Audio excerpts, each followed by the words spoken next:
Hello student, आज हम BSc third year में यूनिट फर्स्ट प्रारंभिक क्वांटम यांत्रिकी में हाइजेनबर्ग का अनिश्चितता का सिद्धांत एवं ज्यावक्रिय या चिर संबंध समीकरण के बारे में स्टडी करेंगे। तो सबसे पहले हम डिस्कस करते हैं कि हाइजेनबर्ग की अनिश्चितता का सिद्धांत। हाइजेनबर्ग के अनुसार किसी भी विशेष क्षण पर दो संयुग्मी गुणधर्म जैसे स्थिति व संवेग का एक साथ यथार्थता से निर्धारण करना संभव नहीं है। इस सिद्धांत को ही हाइजेनबर्ग का अनिश्चितता का सिद्धांत कहते हैं।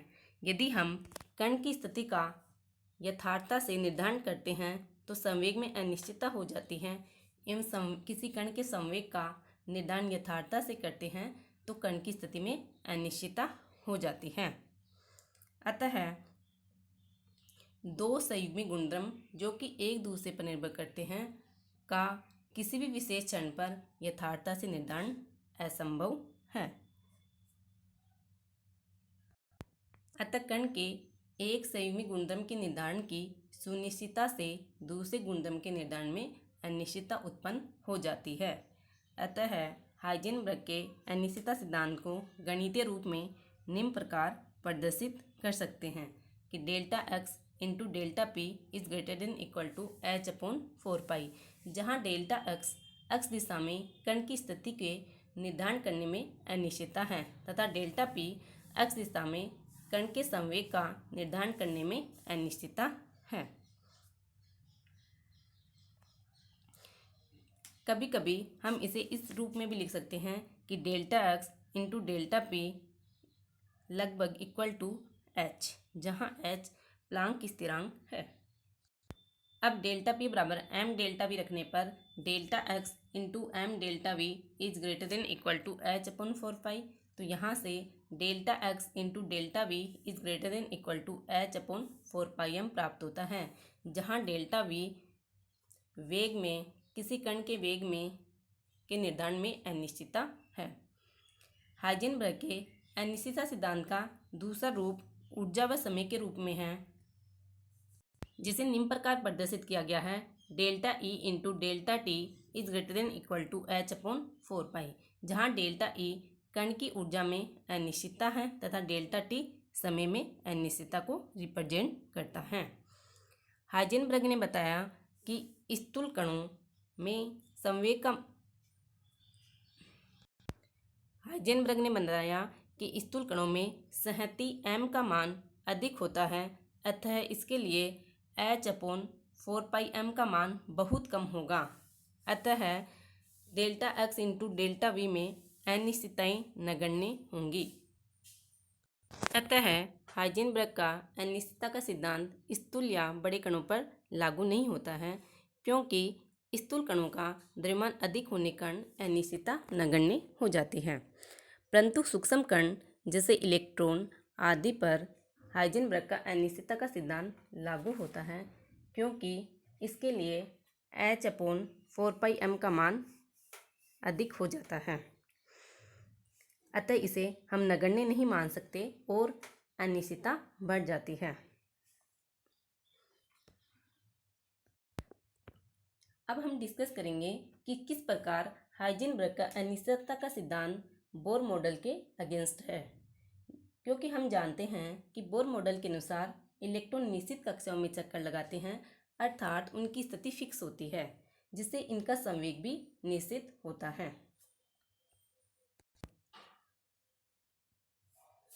अर्थात बोर मॉडल के अनुसार इलेक्ट्रॉन निश्चित कक्षाओं में चक्कर लगाते हैं जिनका संवेग निश्चित होता है।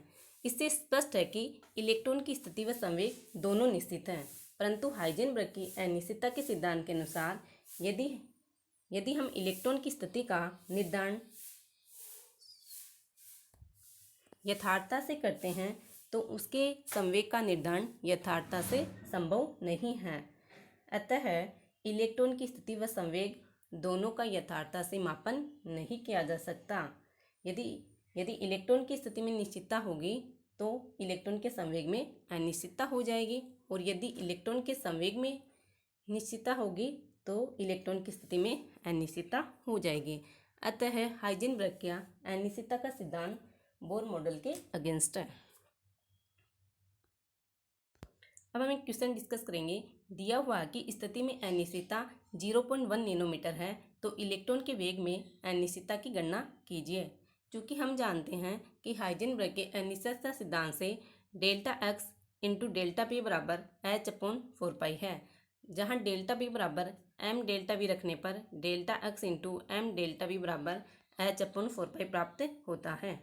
अतः हमें यहाँ से डेल्टा वी बराबर h/4 इंटू डेल्टा एक्स प्राप्त होता है, जहाँ दिया गया है कि स्थिति में अनिश्चितता डेल्टा एक्स बराबर 0.1 नैनोमीटर है। चूँकि हम जानते हैं कि 1 नैनोमीटर बराबर 10⁻⁹ मीटर होता है, अतः डेल्टा एक्स बराबर 10⁻⁻10 मीटर प्राप्त होता है। एच प्लांक कांस्टेंट है, जिसका मान 6.62 इंटू 10⁻27 अर्ग सेकेंड या 6.62 इंटू 10⁻34 जूल सेकेंड है। एवं एम इलेक्ट्रॉन का द्रव्यमान है, जिसका मान 9.1 इंटू 10⁻31 किलोग्राम है। इन सब के मान डेल्टा वी बराबर h/4 इंटू डेल्टा एक्स में रखने पर हमें डेल्टा वी प्राप्त होगा, जो कि इलेक्ट्रॉन के वेग में अनिश्चितता को प्रदर्शित करेगा। अब हम डिस्कस करेंगे चिरसम्मत या ज्यावक्रीय या साइनोसॉइडल समीकरण। ये डायग्राम दो स्थिर बिंदुओं के बीच कंपन करती हुई अप्रगामी तरंग डोरी का दिखाया गया है, जिसका आयाम फाई है, जो कि समय t व दूरी अक्ष पर निर्भर करता है। चूँकि हम जानते हैं कि इलेक्ट्रॉन तरंग की तरह भी व्यवहार करता है, अतः प्रत्येक कक्ष में इलेक्ट्रॉन का अस्तित्व एक अप्रगामी तरंग के रूप में होता है। अतः इलेक्ट्रॉन तरंग की तुलना इस तने हुए तार से की जा सकती है। अतः चिरसम्मत यांत्रिकी के अनुसार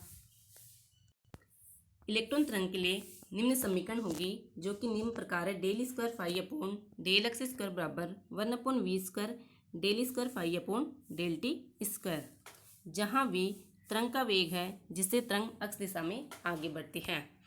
चूँकि यह समीकरण एक द्वितीय कोटि के अवकल समीकरण है, जिसमें आयाम फाई दो चरों एक्स व टी पर निर्भर करता है, अतः फाई को एफ एक्स व जी टी के गुणनफल के रूप में लिखा जा सकता है। अतः फाई एक्स टी बराबर f x into G T प्राप्त होता है, जिसे समीकरण 2 से रिप्रेजेंट किया गया है, जहाँ एफ एक्स अक्ष का फलन है तथा जी टी समय का फलन है। परंतु अप्रगामी तरंग जिसकी तुलना तने हुए तार से की गई है, इसके लिए समीकरण होती है जी टी बराबर ए साइन 2π/ν, जहाँ न्यू कंपन की आवृत्ति है तथा ए अधिकतम आयाम को रिप्रेजेंट किया गया है, तथा इस समीकरण को समीकरण 3 से रिप्रेजेंट किया गया है। अतः समीकरण 2 व 3 से आयाम फाई बराबर f x into A sine 2π/ν प्राप्त होता है, जिसे समीकरण 4 से रिप्रेजेंट किया गया है। अब समीकरण 4 का टी के सापेक्ष 2 बार अवकलन करने पर del phi upon del t बराबर f x into 2π/ν a cos 2π/ν प्राप्त होता है, तथा इसका टी के सापेक्ष दोबारा अवकलन करने पर del square phi upon del T square बराबर f x into 4π² into a minus 2π sine 2π/ν प्राप्त होता है। अतः ए साइन 2π/ν बराबर जी टी रखने पर del square phi upon del T square बराबर -4π² F x into G T प्राप्त होता है, जिसे समीकरण 5 से रिप्रेजेंट किया गया है। समीकरण 4 का 2 बार अक्ष के सापेक्ष डिफ्रेंशिएट करने पर हमें del square phi upon del x square बराबर del square F x upon del x square into A sine 2π/ν प्राप्त होता है।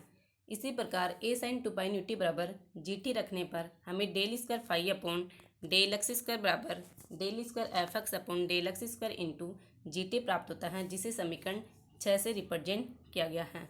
अब समीकरण 1, 5 व 6 से हमें G T into del square F x upon del x square बराबर -4π² ν² upon V square F x into G T प्राप्त होता है।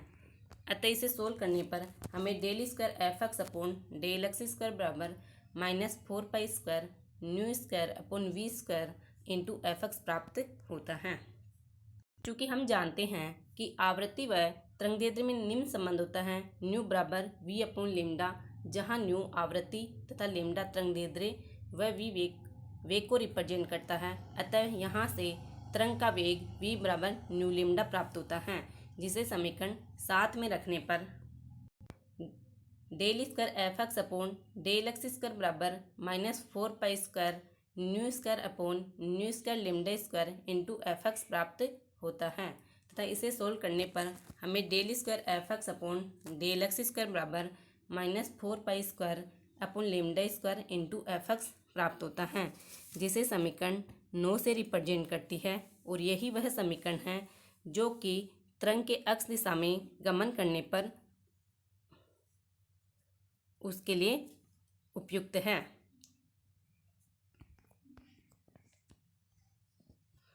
अतः समीकरण 9 उस तरंग को दर्शाती है जो कि अक्ष दिशा में v वेग से गमन करती है।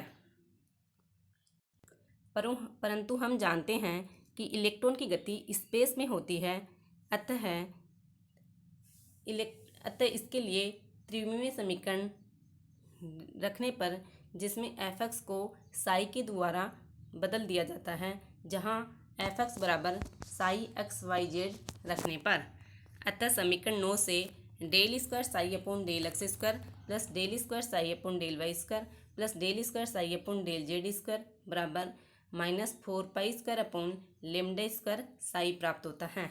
अतः इस समीकरण को व्यवस्थित करने पर del square psi upon del x square plus del square psi upon del y square plus del square psi upon del z square plus 4 pi square upon lambda square psi बराबर 0 प्राप्त होता है।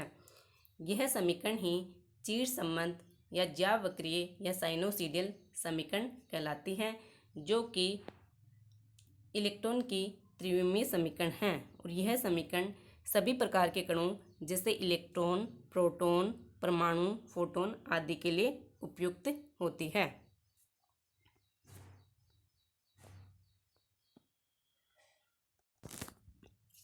इस प्रकार इस वीडियो में हमने Heisenberg के अनिश्चितता का सिद्धांत एवं चीड़ संबंध या ज्याविक्रीय समीकरण को कैसे व्युत्पन्न किया जाता है, इसके बारे में डिस्कस किया गया है।